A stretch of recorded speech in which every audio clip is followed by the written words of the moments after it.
والصلاة والسلام على رسول الله وعلى آله وصحبه ومن والاه. marka hore waxaan salaameynaa madaxweynaha mustaqbalka insha Allah galmudug Axmed Cabdi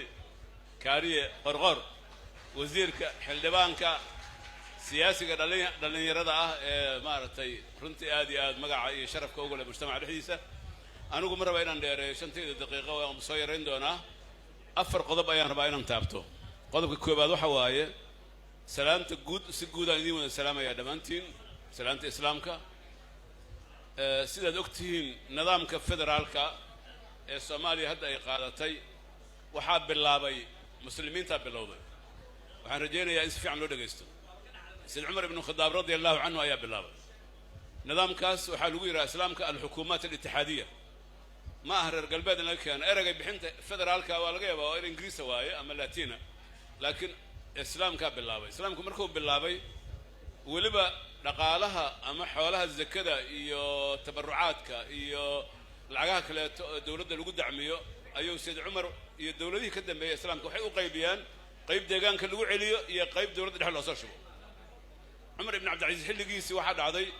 inay soo qoreen barasaabida dawlad goboleedyada hogaaminayay oo ay yiraahdeen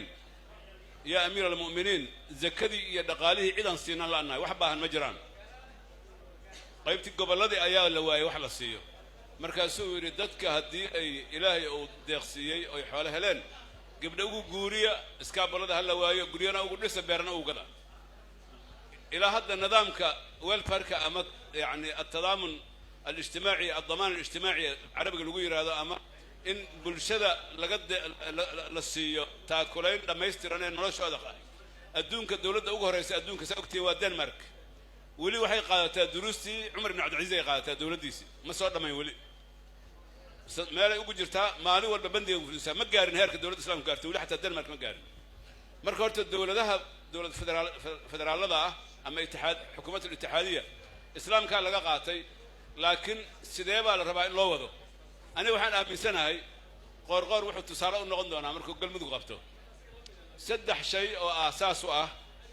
aan rajaynayo inuu noqon doono madaxweynaha da'da yar dhalinyarada ee fulin doona oo dawlad goboleedyada islaamka lagu aqaan jiray ee ayaamahan laga waayo dawlad goboleedyadeena ilaa in yar maahin. midda koobaad horta waxa waaye dawlad goboleedka ama xukuumadda ittixaadiyya waa inay ku xiraataa dawladda dhexe.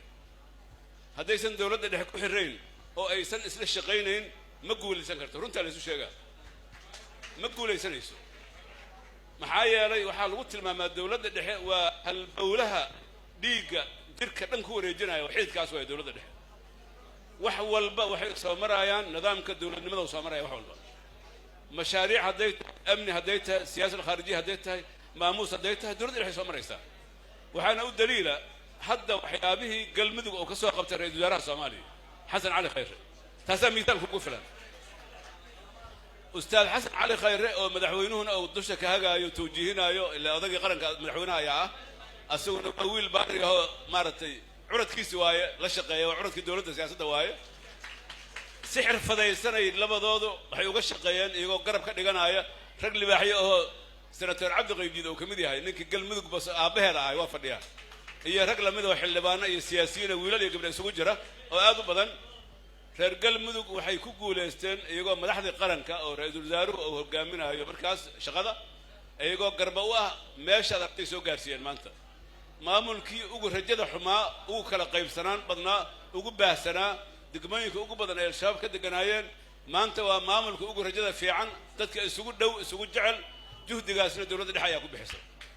marka waa in la ictiraafaa inaan laga maarmin dawladda dhexe. waxa kaleeto laga maarmaana oo ku raacsanahay odayaasha iga horreeyay madaxweynuhu mugo meesha madaxweyne ka naqdo dawladda dhexena asaga laga rabaa inuu gacanta midig ku qabsado. cid kasta oo dawladda dhexe xataa aan la socono inuu gacanta kale ku qabsado madaxu salaaxa asaga laga rabaa. shaqadaas nin yaqaan waaya ninkan waa lagu hadlay karaa shaqadaas. maxaa yeelay isku xirka dawladda ee shacabkeedu mas'uul ka yahay. taana waa laga maarmaan. dabcan siyaasadda waa lagu tartami doonaa waa iska dabiici. madaxweynaha xukuumadka baarlamaanka kulligood tartan geli doonaan, laakiin odaga dawlad goboleedka joogaahu dadka dhan buu mas'uul u yahay. dhammaantoodna waa soo dhawaynayaa. laakiin mar walba sharciyadda jirta fiiri laga hadli maayo dawladda hadda jirta iyo midda bari ma doonto midda waxa laga hadlaa sharciyadda jirta dawladnimada markaas jirta waa inuu maamulku la shaqeeyaa markaas jira. ونورمال واي هذا يستوي ذا الشقيل إنه هرمون ما يمان كرو تاسوا كجود بيا قضب كحجة وحواي نين كان أذاك أنا شخصيا سدحت المامودان كأوجاي أم كرجينا يا إنه قلب ذوك هدوه جاميو وكقول يسندون تلمان تكوباد وحواي وأن المجتمع هذا ولحجرة وولي وجيل كسوكرا يهجان كعصوب قبل دونه دليرنا أبدا عاد علاقات ولا رواي وأنا أرين لقى مارمان وعو كلو عام كوي هاي كوح دينيد إيا كوح سياسات إيا كوح لقوا يقانو كنت مريسان مجلس وأنا بالشدة أقول حياة وسكودي كرواي أرنتها سنة هذه مهمة تاعي تنسد حالنا وحواي سيدا أو شيخ بروفيسور جدي وأننا نآمن سنة أنتم معاويس شلغاتو إنه جيت كوستيس الله سيحمد ونعيد مديسة ديان كجوجا دي لها يراد أو صحن كبريس يا قعنت لك شدونه محيرة هبدأ كيسة نغاني تواضع عيسى وأن متواضعة وأن نرشر المقالكو ضمن المجتمع واحد نحب حين سلوا قسوع سنة وارد بدنتا ضمن واحد نحجر أولي تذكر المجتمع كل نحجر وايا سوولي وأن كنحب حين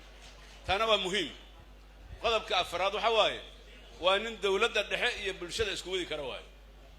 نن يوجد دقنتها إنه من الغلغلة من اللغة هذا معها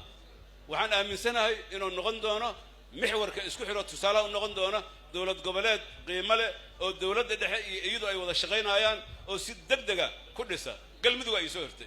قل مدو رقب فردية وعبد الشكور علي من هذا هرتي كم موضوع يحل بالنا وين أو كمدي هاي مارتي نك اللي يرادو قيس يرقب فردية ويل كوين وماشى فردية قافوا كل جود كلام دكتان عبد الغيب دينا ده رأوا شيء سوا فالفلير قارو دقوايا سوا وحوايو قار ضد كوا كدوية وكوية نمبر علوس وايا سوا نمبر هلا صوت دن ماشى فردية يكون لمذا أو مغان يكون كلو جوجاني شيء مقعودة وهذا قاتين قل مذو قارئ المامنته أفر ولا حاته أي صومالي قوة المامنته هدين نبذها الشنا وحال له بقى إنه جانك نقدونته هرتو قيانك دتك العي جعلي هنا صومالي ذا العكتله قل مذو يكتم هذا وهذا رجعنا ماذا وضع عادي معه واسنقان أنا قناصي عن كجرا أنا عنو كجرا رجل مذو لقى صوب الله وغوي قال كعيو إلى لقى إيمانا متبان هدي أخيار تكتب الركاس قيان كود الله تريو بقول كويس ديتني حوالي صومالي كويالنا يعني الله زيادي وحلقوا فرحة واي وهذا اكتفاء وهالأبور بدن أو شغب بدن تأثرت مالي وتعالى وكيد مدحوين غرقر وكيف يسند دونا واي أنت اللي بعدنا ماشي هذا ساداش اللي سمينا يدقالها أقوى بدن وكسب بحد دونا الصومالية هديتها هاي ألعاب أن الشيء يصير يوران يوم يوحلا منها قرصون هي هديتها بدرولكا هي هديتها موقع استراتيجي الدكتة سبلاي دونتا دمان إلى إيش هي أفريقيا الدكتة سحر دونتا وعالمكم حتى أقر شيء وأنا قال بدي يكون سجاشن كي سد حدي نيروبي اللي جاش جاي هو بيا دكتة عتكلا ويدي ميسين مركز دكتة أقوين إلى الربع إنجاز إثيوبيا يشتغل كجرا لقدوا في هالكاسواي ما أنت نريركي ماشاس دجناي قان تاريخي كجارين بدون واسميان وديارسن تاي مركب تاسنا وتلمان إلى جاريين وحكلي إلى جاريين سومالي وعلى هذا بدن تاي هدي حاجة يحماتنا والقوت شها من الترق ماشاس وكاي معها محايلة ودن كانوا عدو بدن وله مقتدي دقال الله بهكرة مركب عد كلا الله بهنا يجا كفر عدة ريركا كفر ليه غضب كأفراد وهذا مهم كأوحي هاي أو يكون في عينه وحوي وادد قلبي حارا أنا هذا كورا وحاي لمن حلبانه وأنا حلبان هاي أنا سلجوجني عيار راشين الله كأنا مركا نير المدوجة هاي نكلته راشين عنا وهذا معان بدنا راشين في عمل يستنتج يري ما مر بنادر يغنى جستوي هل كان اتفاق على زور ريحة أمد كلام ضل بدأ سائر مايا بدر كاق عنا حاجر وير خير مدوجة قمايا من غدانا يري وحي ربا وحي وغنا يري حاجة سكعنا يري وحما إلى استان إلما يغنينا يري محايا وحي إلى استان مقتل الآن حوا تبر عن لاين يقوى بقادر عن ينبه ميجا أوبا هم بينه إلى استان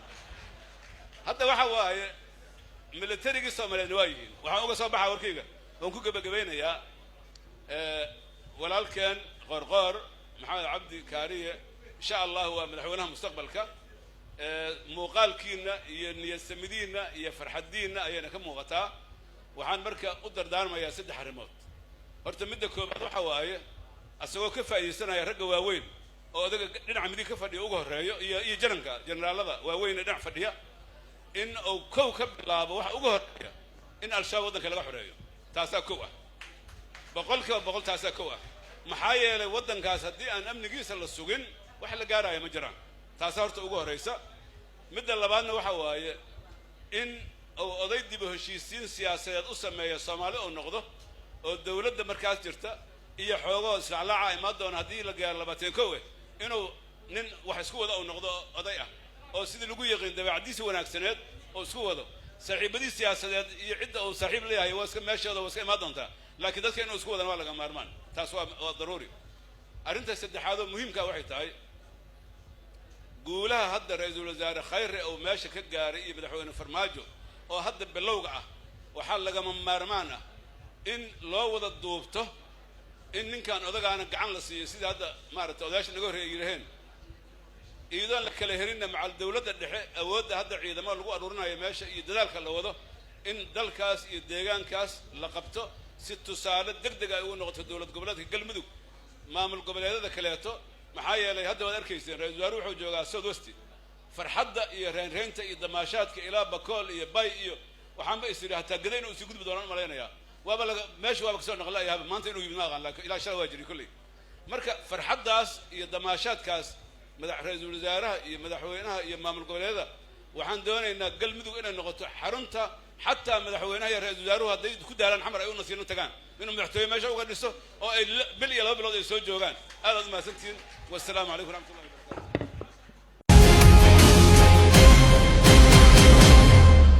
KNN